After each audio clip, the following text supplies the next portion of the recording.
Hello everyone, কেমন আছো সবাই? আশা করছি সবাই ভালো আছো। আমার নতুন আর একটি ভিডিওতে তোমাদের সবাইকে স্বাগত জানাই। তো দেখো, এই যে সকালবেলা আজকে ভিডিওটা শুরু করলাম। আর বর্তমানে কি হয়েছে, ভিডিও মানে করা হয় না আর কি। মনে হচ্ছে সময়ের খুব অভাব, তারপরেও চেষ্টা করি আর করছি আর কি ভিডিও করার আর কি। তো দেখো, আজকে ছেলে এইখানে আমাকে ভিডিও করে দিচ্ছে আর কি। ছেলে আজকে স্কুলে যায়নি, আর আজকে স্কুলে যায়নি কি, আজকে ছুটি ছিল আর কি। ছেলে মেয়ের দুজনেরই ছুটি, তো তার জন্য। আর মেয়ে দেখো এখানে এখনও শুয়ে আছে আর কি, 10টা বেজে গেছে।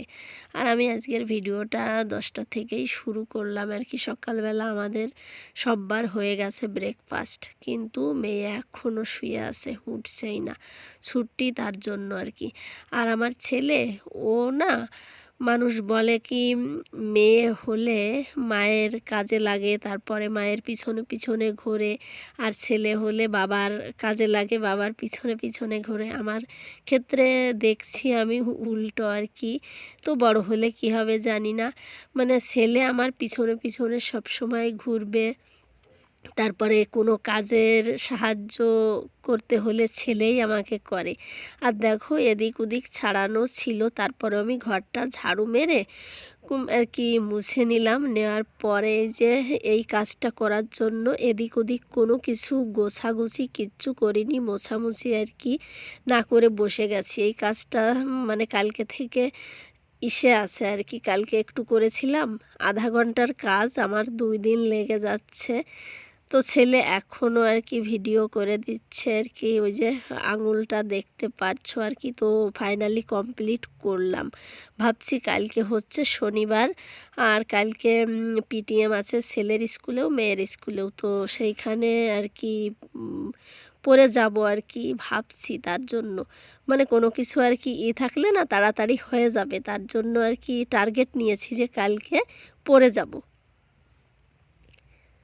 গুড মর্নিং, এটা হচ্ছে পরের দিন সকালবেলা। হ্যাঁ, তো এখন বাজে হচ্ছে আজকে আবার সেই 10টা।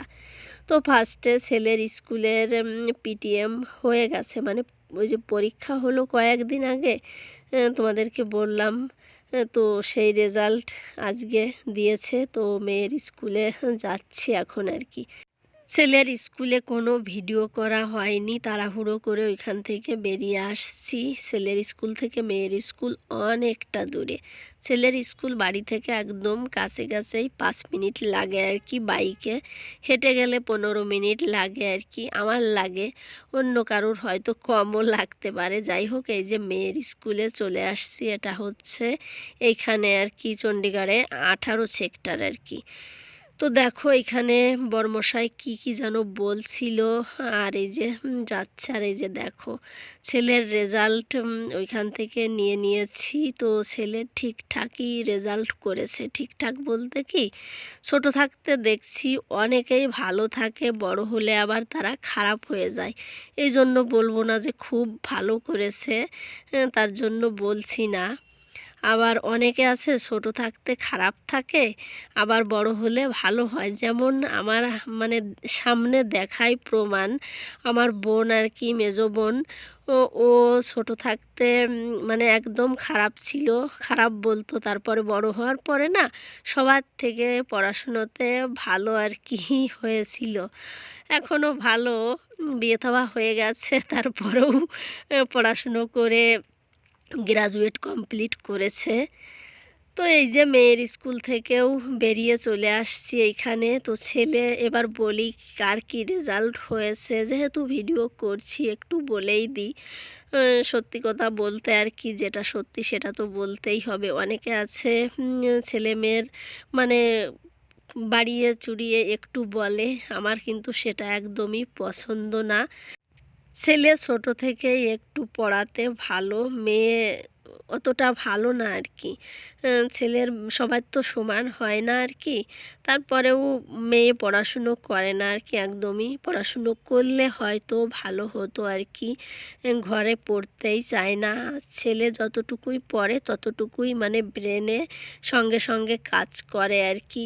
সবার ব্রেন ওই যে বললাম না সমান হয় না, তো ছেলে ছোট থেকেই আর কি 80% 90% নাম্বারই নিয়ে আসে আর কি, ওই 100-এর ভিতরে।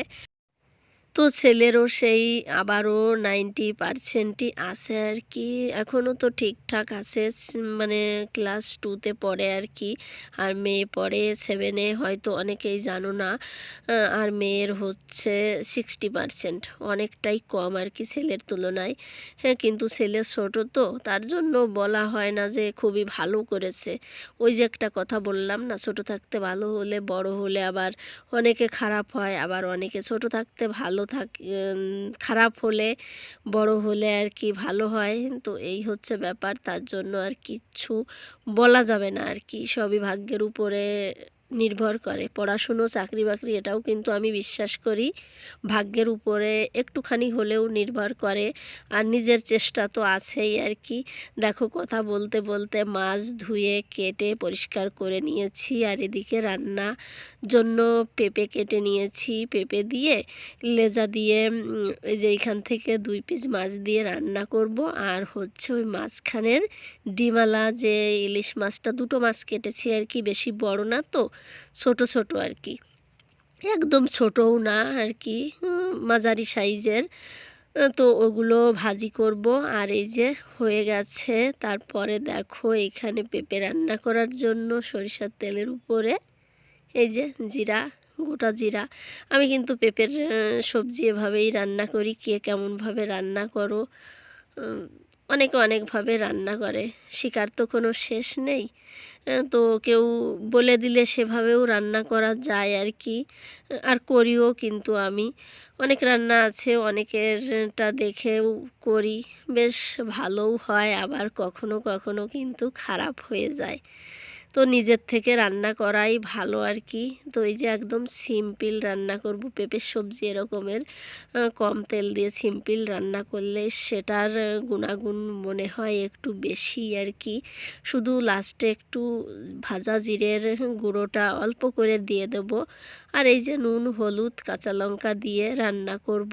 তো আমি এভাবেই রান্না করি আর কি।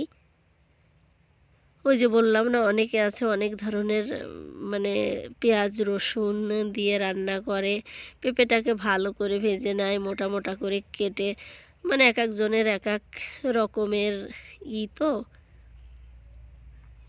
তো আমি যেভাবে রান্না করছি সেটাই কিন্তু তোমাদের সঙ্গে শেয়ার করি। রান্না বাড়া কমপ্লিট।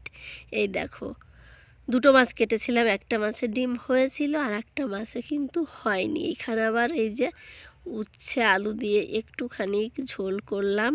আর এই যে পেঁপে, আর ছেলে মেয়ে তো উচ্ছে পেঁপে কিছুই খাবে না, মাছ ভাজি দিয়ে মাছের তেল দিয়ে খাবে আর কি। ইলিশ মাছের তেল আর ভাজি গরম ভাতের সঙ্গে আর কিছু লাগে না এটা হলে। তো আজকের ভিডিওটা এখানেই রেখে দিচ্ছি। ভালো লাগলে অবশ্যই একটা লাইক দিও, কমেন্ট করো, চ্যানেলটিকে সাবস্ক্রাইব করে পাশে থেকেও। দেখা হবে